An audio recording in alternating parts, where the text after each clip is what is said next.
On entend souvent dire qu'à l'âge adulte, il faut éviter la consommation des produits laitiers. C'est une erreur que nous commettons. Déjà, les produits laitiers sont d'excellentes sources de calcium et de vitamine D. Le calcium, c'est bien pour les os, c'est bien pour les dents. À tout âge, et mieux, quand on commence par prendre de l'âge, certains besoins de l'organisme deviennent plus accentués. Donc, plus on prend de l'âge, plus on a besoin du calcium, plus on a besoin du fer, plus on a besoin d'autres nutriments. L'erreur que nous commettons, c'est de croire que quand on prend de l'âge, on n'a plus besoin de certains nutriments, bien au contraire. Et les personnes âgées surtout ont encore plus besoin de calcium que les personnes adultes. Donc c'est une erreur de supprimer les produits laitiers de son alimentation à l'âge adulte.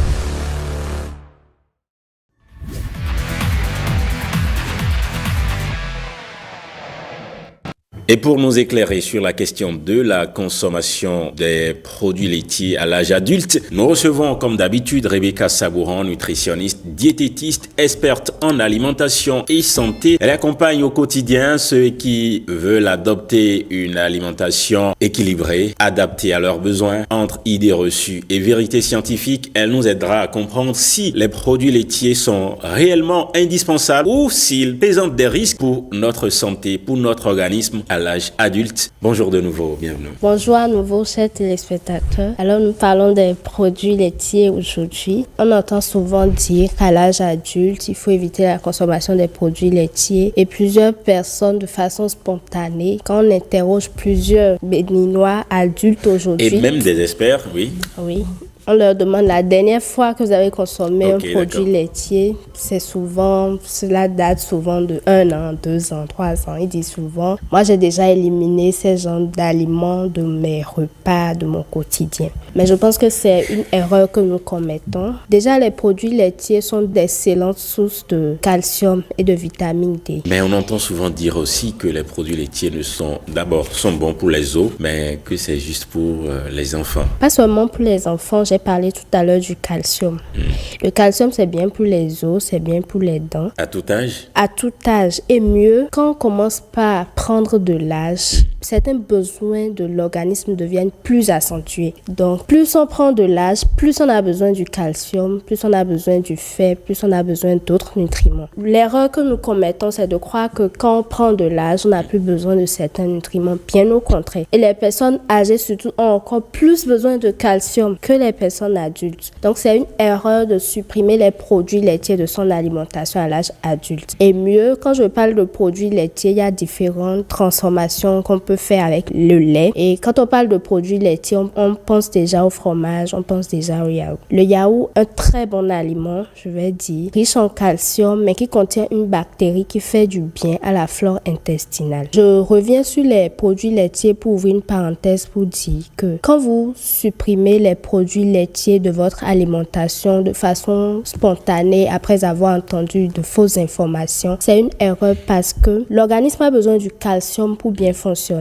On entend certaines personnes éliminer les produits laitiers peut-être parce qu'ils ne veulent pas prendre du poids ou peut-être parce qu'ils commencent par développer une intolérance à ces produits-là. Quand vous supprimez les produits laitiers de votre alimentation, vous n'apportez pas d'autres aliments qui vous apportent du calcium. Vous pouvez facilement faire une carence en calcium. Et la carence en calcium peut être un facteur de risque d'obésité. Donc la carence en calcium peut favoriser aussi l'obésité. Et ce que vous étiez en train de refuser en supprimant les produits laitiers, vous serez exposé à cette chose-là. Donc, ce n'est pas une bonne idée de supprimer les produits laitiers. Mieux, quand vous tolérez par le passé les produits laitiers et puis à un moment donné, vous ne tolérez plus les produits laitiers, c'est peut-être parce que votre système immunitaire commence par devenir défaillant. Et pour renforcer votre système immunitaire, pour pouvoir mieux supporter ces produits-là, il suffit juste de faire recours à des aliments riches en vitamines, les fruits et légumes et au yaourt. Le yaourt qui contient une bactérie très bien pour la flore intestinale qui permet de renforcer votre flore intestinale pour mieux supporter, mieux tolérer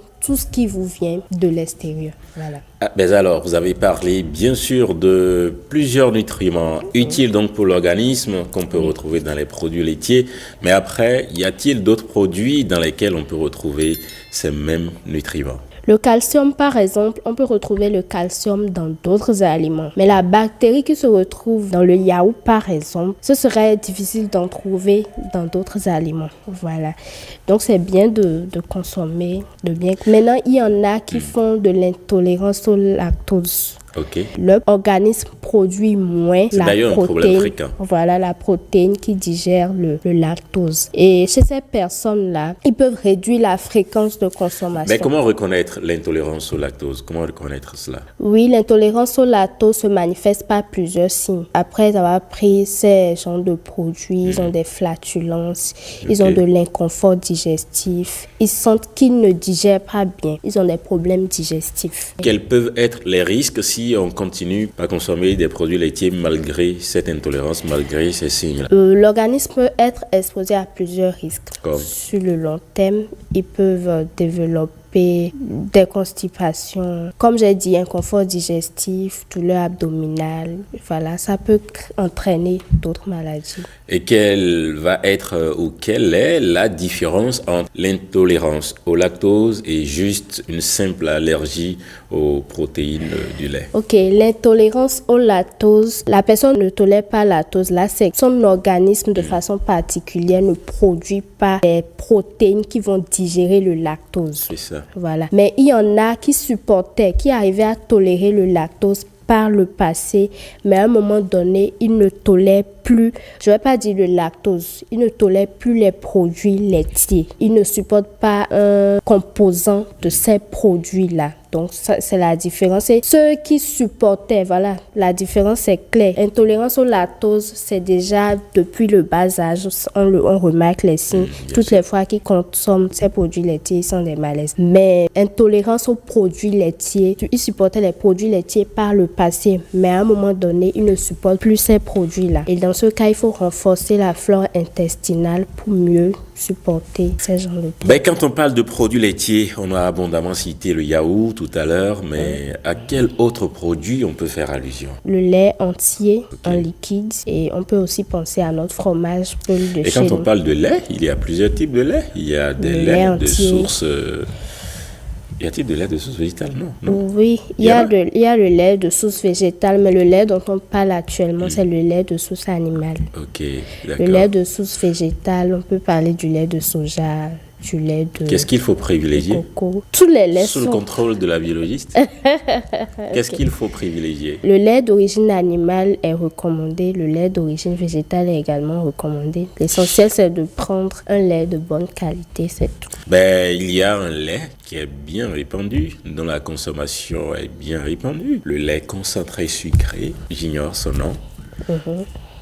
Ça n'a pas de conséquences, n'a pas de problème de santé. Bien sûr, le lait concentré sucré contient énormément de sucre et c'est pas un lait recommandé à la consommation. Bon, moi, je ne recommande pas. Est-ce que c'est de source animale ou de source végétale? Vraiment, on se pose beaucoup de questions par rapport à ce lait-là aujourd'hui. Qu'il s'appelle A, qu'il s'appelle B, qu'il s'appelle bonsoir. Ce qu'on sait de ce lait, c'est qu'il contient beaucoup de sucre. Et il faut l'éviter. Voilà. Et donc? Il faut l'éviter. Beaucoup. Mais quand on évite ce lait, chez nous, sous les tropiques, quand vous évitez ce lait et que vous avez besoin de consommer du lait aussi, quel lait est-ce que vous consommez alors? Moi, je propose le lait entier, non sucré. Le lait entier, ça veut dire quoi? Le lait entier, voilà, il y a encore cette différence-là. Il y a des laits qui sont dépourvus de gras. Parce que quand on parle du lait... Comment reconnaître un lait entier dépourvu c'est mis du sur gras? les étiquettes. Entier écrémé. Il faut se fier aux écritures. Entier écrémé, donc demi-écrémé, écrémé, voilà. Moi, je recommande le lait entier parce que le gras du lait, c'est un bon gras. D'accord. Il faut juste pas exagérer, c'est tout. Est-ce qu'un adulte peut encore consommer du lait en poudre? Du lait entier en poudre? Oui, pourquoi pas? Raisonnablement, sans exagérer. D'accord. Aujourd'hui, pour faire le yaourt, c'est vrai, il y a des yaourts qui sont faits à base de lait liquide, mais la plupart des yaourts que nous retrouvons aujourd'hui sont faits à base de lait en poudre. Rebecca, merci. Je vous en prie.